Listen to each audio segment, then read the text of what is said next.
Becoming a rapper like a decade ago was probably way more challenging for a lot of people because first of all, you have to have talent, and without a label backing you up, you have to find the right producers and mixers, pay out of pocket for studio time, and the most important thing is you have to promote yourself. Now with the best type of promoting strategy, you could get yourself a little bit of buzz or one of your songs could go viral, but the chances of that happening for some people are not very high. But nowadays, that is not the case for some people. TikTok has really been a blessing and a curse within the music industry for like the past couple of years now. But before I start talking crazy, let me just break down some of the positives. Being a successful artist in the music industry is very tough. Not only do you have to be appealing to the fans, but you also have to be consistent. And like I said before, there's no guarantee that your music will be pulling big numbers. But nowadays, all you have to do is post a certain part of your song on TikTok in hopes that it starts building up some traction. Now, once you start officially getting some buzz, that leads to people wanting to listen to the full song. And even after that, they'll probably want to listen to your full discography. Now, while that could be a positive for an up-and-coming artist, it's also good for the average fan. I'm going back to like quarantine time when I first found out about Sofego through TikTok. Now, if you don't know about Knock Knock by Sofego, that song was all over TikTok at a certain point in time. Like, you could not go a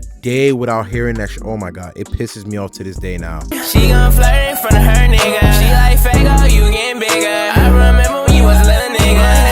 Nigga, if I had $1 for the amount of times I've heard this song, bro, I swear to God, I wouldn't be making YouTube videos right now. But back to what I was saying though, song was killing my ears. But one day I was like, fuck it, bro. Let me just see if I can find another song by him. Started listening to the other shit, and I was sold from there. Now he's one of my favorite artists, you know, except for the fact that the nigga retired early, but, you know, whatever. But yeah, TikTok could be very beneficial for fans trying to discover new artists. But fuck all the positive shit, man. It's time for the negatives. Now listen, getting any type of traction is good for an artist, but there's a downside to that. Just imagine scrolling through TikTok and you keep hearing the same song over and over and over and over and over. Now, assuming you listen to the full song on the regular, and now on top of that, you're being spammed the song in your For You page, eventually you're gonna get tired of that shit, bro. You're hearing that shit every fucking day. Like, you're going to start hating that song. Now, you're probably thinking you don't have to listen to that specific song. There are many other songs in the artist's discography if the music is good. Or this would be a sign to the artist to now drop another song while the hype is still attached to your name. But sadly, a lot of artists do not take advantage of that shit. One artist being Stay Solid Rocky. Now, if you don't remember Stay Solid Rocky, he had dropped a song called Party Girl that was all over TikTok at a certain period of time. So mama a party girl, she just wanna have fun too. They say you ain't wifey type, but I don't care, I want you. The song right now is sitting at 192 million views on YouTube. He even got Uzi to hop on the remix, but that was the last time I ever heard from him. Ever since then, he has fallen off the face of the earth. He still makes music to this day, but nobody pays attention to him anymore. It's literally just his core fan base. And that's just one example of someone not taking advantage of the hype being brought to their name from TikTok. They let one song determine the fate of their career. Now, there are some artists that take advantage of the TikTok algorithm like Coi Leray. She's got a couple songs that blown up on TikTok like No More Parties, Impatient, Twindom, and many more. Now, that's not the only song she's known for, but for the average fan, she's just another TikTok rapper. Whenever you think about Coi Leray, you just think about her songs on TikTok. And that's not like an end of the world type of thing, but you know, you don't want to just be known for being a TikTok rapper. It's kind of just like, damn, y'all only listening to my shit when y'all hear them in shorts or TikToks. And that's why you don't see a lot of these rappers doing big numbers on their albums, because most of their fans are here from fucking